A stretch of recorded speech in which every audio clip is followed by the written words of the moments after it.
Elogios a Verstappen, Mercedes acostumada a vencer e Fórmula 1 confirma palhaçada da FIA sobre porpoising que alterou o regulamento no meio da temporada.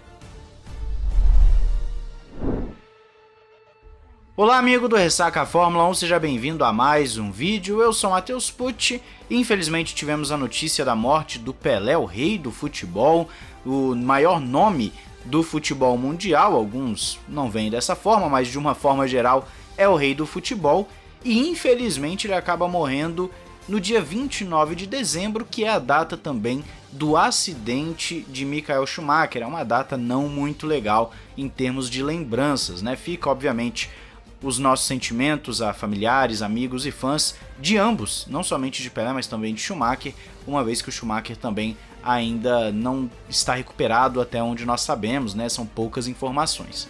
Então fica apenas esse pequeno comunicado a todos.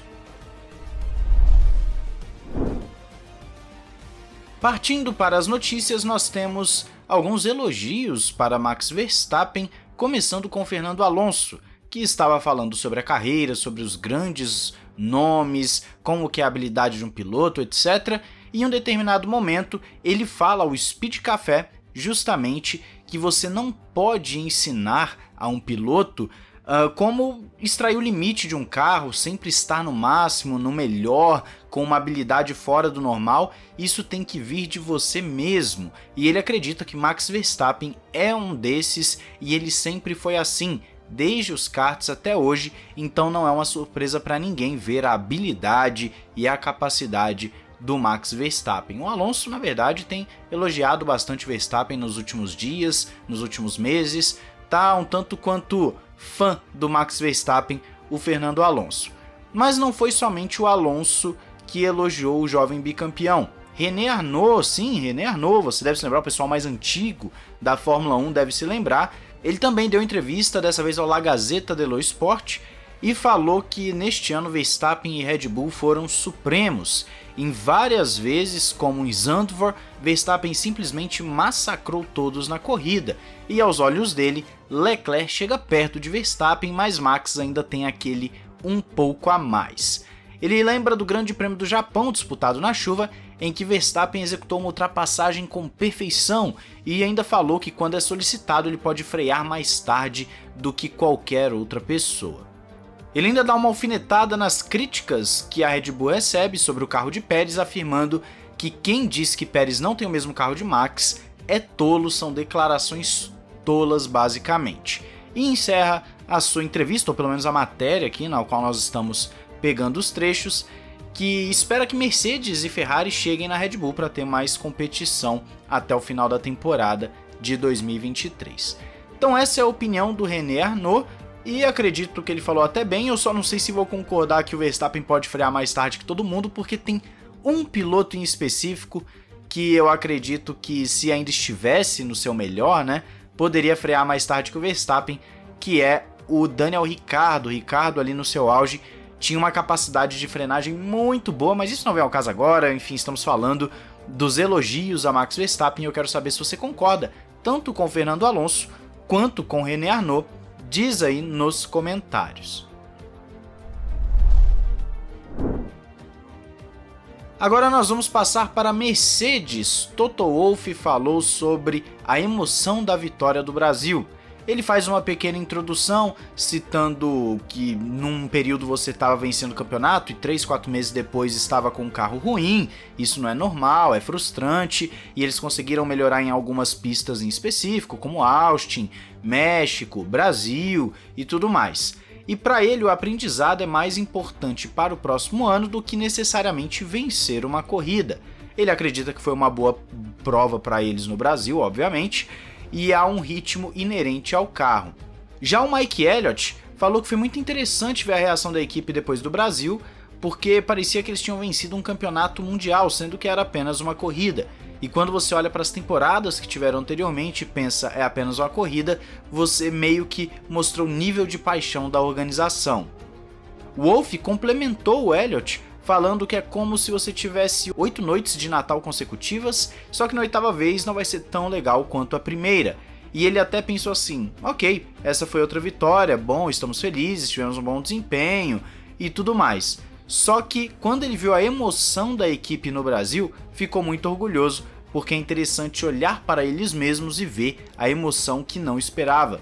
De certa forma é até gratificante, embora tenha sido apenas uma vitória de corrida e tenham terminado em terceiro no campeonato de construtores, eles não estavam mesmo no ritmo dos demais, mas é tudo um quebra-cabeça que eventualmente eles vão acabar lutando lá na frente.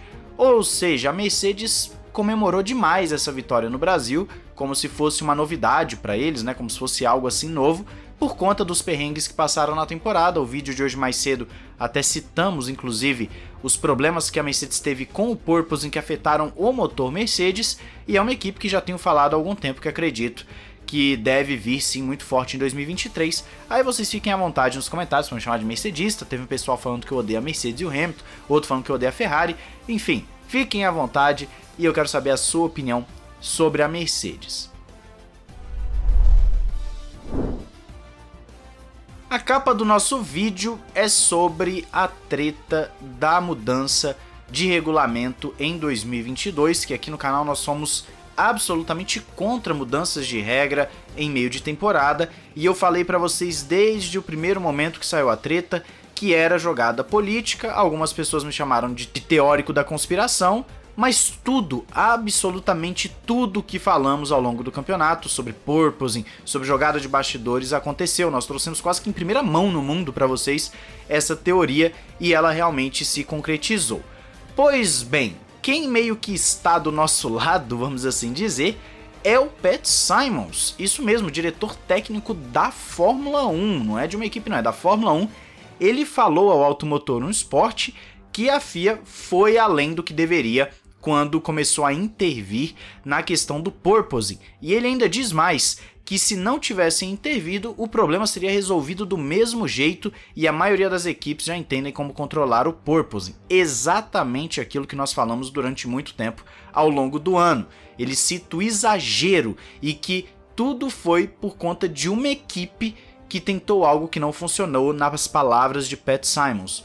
Tudo aquilo que nós falamos durante o ano. A FIA interviu por quê? Porque houve uma jogada política do Wolff. O Wolff conseguiu, principalmente com aquele episódio de Baku, transformar a questão do porpoising, que era um problema da Mercedes, em um problema de todos. Ele conseguiu alterar uma regra para favorecer a Mercedes, sendo que a Mercedes é quem não conseguia resolver o seu problema, só para você entender o nível. E deu tão certo que a Mercedes tem um conceito que é favorecido pelo levantar do carro, né? E ela chegou na Ferrari no segundo semestre e ainda vai levantar mais ainda o carro para 2023 como parte do regulamento, o que em tese vai favorecer mais ainda a Mercedes.